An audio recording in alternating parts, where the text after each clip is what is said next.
অনিশ্চিত গন্তব্যে আমিনুল ইসলামের ক্রিকেট বোর্ড নির্বাচনে স্বচ্ছতা তদন্তে গঠন হয়েছে কমিটি। সেই কমিটিকে বিসিবির স্বাধীনতার হস্তক্ষেপ হিসেবে উদ্বেগ জানিয়েছে বোর্ড। ক্রীড়া মন্ত্রণালয় আর ক্রিকেট বোর্ড একরকম মুখোমুখি অবস্থানে।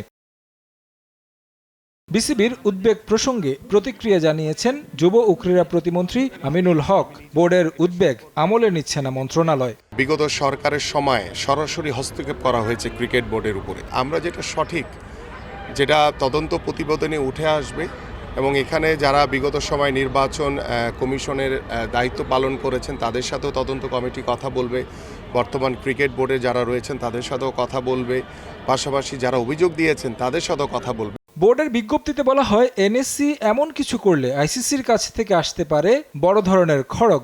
সরকার অবশ্য সবকিছু বিবেচনায় রেখেই গঠন করেছে তদন্ত কমিটি।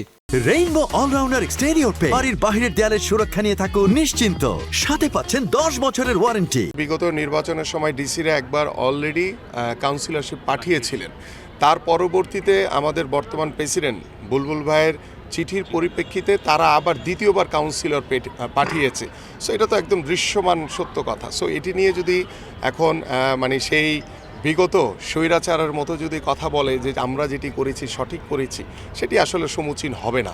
আমার কাছে মনে হয় যে আমরা তদন্ত প্রতিবেদনটা দেখি, তারপরে আমি আইসিসির সাথে কথা বলে আমাদের পরবর্তী পদক্ষেপ পরবর্তীতে আপনাদেরকে জানানো।